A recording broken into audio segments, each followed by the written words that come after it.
দক্ষিণ আফ্রিকার eastern Cape প্রদেশের কুইন্সটাউনের শ্রম এলাকায় একটি সুপার শপে ভয়াবহ অগ্নিকাণ্ডে ৬ বাংলাদেশি নিহত হয়েছেন।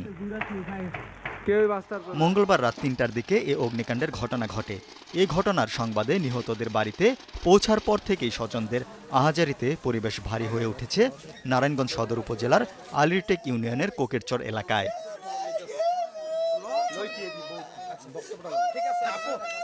নিহতরা হলেন নারায়ণগঞ্জ সদর উপজেলার আলিরটেক ইউনিয়নের কোকেরচর এলাকার মনির হোসেনের ছেলে মোহাম্মদ ফাহিম, একই এলাকার আলিমিয়ার ছেলে মোহাম্মদ নূর মোহাম্মদ, বক্তাবলী ইউনিয়নের তৈলখিরার চর এলাকার ফারুক হোসেনের ছেলে মোহাম্মদ ফয়সাল, সদর উপজেলার কানাইনগর এলাকার আক্তার হোসেনের ছেলে মোহাম্মদ শাহিন এবং মুন্সিগঞ্জ জেলার মিরকাদিম পৌরসভার আলীকান্দাপাড়া এলাকার সালাম ব্যাপারীর ছেলে মোহাম্মদ রাজিক।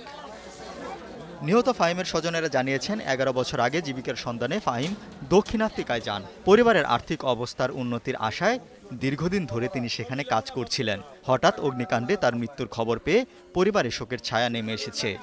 শুনছি আমরা এখানে আগুন লাগছে, যে যেখানে চাকরি করে দোকানের মধ্যে মালয়েশিয়া সাউথ আফ্রিকাতে আমার বাইরে থাকে, আরও ওর সাথে আরও লোক আছে এখানে, আর এই গ্রামে আরও 4 জন আছে একসাথে চাকরি করে। দোকানের রাতে আগুন লাগবে, রাতে 3:30 বাজে। কীভাবে লাগছে এখন আমরা পুরোপুরি বলতে পারি না। দোকানের মালিক আমার নানা আলমগীর সাহেব, প্লাস ওনাদের ওই ব্যবসা, উনি একা না আর কি, ওনাদের পারিবারিক ব্যবসা এটা।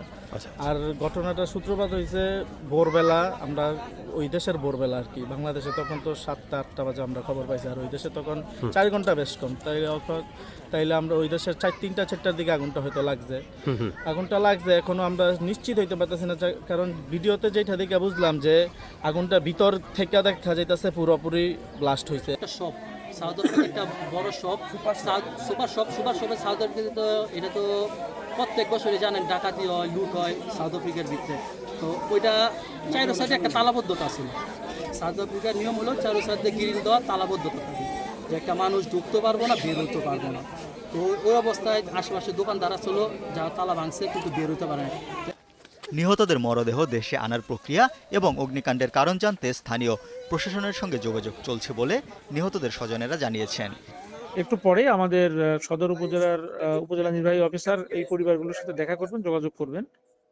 আমাদের প্রসিডিউর অনুযায়ী সরকারিভাবে যে বিষয়গুলি আছে, তাদের ক্ষতিপূরণ থেকে শুরু করে অন্যান্য আইনানুগ ব্যবস্থাগুলো আছে, সেখানে আমাদের যতটুকু কন্ট্রিবিউশন আছে সেগুলো তাদের জন্য আমরা করবো আর কি। এই প্রসিডিংসগুলো তাদেরকে আমরা যত সহায়তা প্রয়োজন হয় সেটা আমরা সহায়তা করবো জেলা ডিসি অফিস থেকে। নিহতদের মরদেহ দেশে আনা ও অগ্নিকাণ্ডের কারণ জানতে বাংলাদেশের দূতাবাস এবং সংশ্লিষ্ট কর্তৃপক্ষের সঙ্গে যোগাযোগ চলছে বলে নিহতদের স্বজনেরা জানিয়েছেন।